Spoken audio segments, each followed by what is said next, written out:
Good morning, Victorious. Papunta kami ngayon din sa pangalawang mission namin sa araw na ito. Kasama pa din po sina Sir Paul of Pugong Biyahero. Ayan. Kasama sila Sir Paul, Sir Frankie, and of course si Makapit Eli. Sinamahan din kami ni Kagawa dito sa Barangay Mabay. Upang kahit pa paano ay madali naming matuntun yung tutulungan namin. Kasi sila din naman yung nakakaalam kung sino ang in need dito sa kanilang barangay.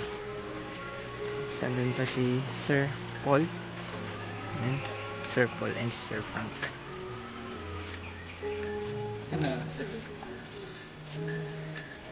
Mga Tit Ellie, shout out bro.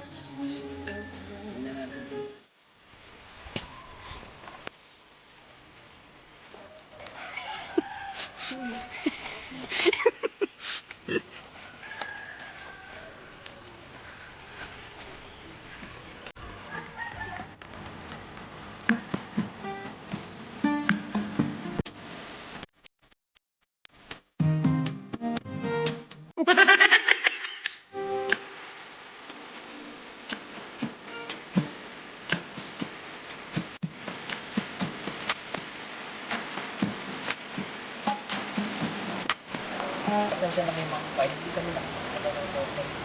Ito ay wala sa plano na mapuntahan natin.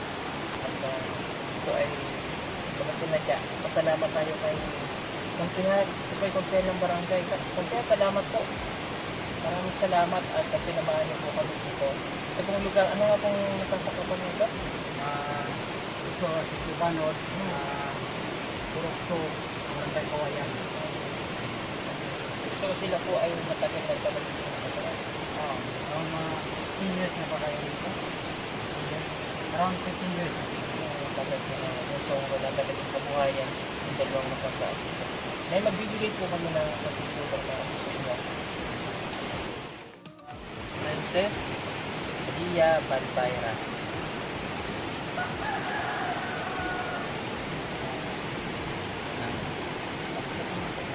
Salamat sa'yo. Yung tama. For 5,000 pesos. Para kahit paano po ay paibsan natin yung kanila hirap na nararanasan dito sa mundo. No? Mahirap kasi walang sumusuporta para sa kanila. At mahirap din ang buhay na kanila. At mahirap din para sa kanila kung wala sila man lang perang hawak, pangkiliti ng pagkain, pangkiliti ng grocery. Nagagatas po ba kayo? Ito, wala ka na. Wala naman. Hindi pawis na kamuti, sinong tabi. Wala na din tao. Wala na din kumahin mo dyan sa Diyos. Sige po at maraming salamat po kay Tita Ria Balbayra. No, thank you so much po sa inyong tulong para po sa nanay. Okay, pasensya na po ulit kayo kung nag-sorry na kayo. No? Hindi na po kayo magtatagal na.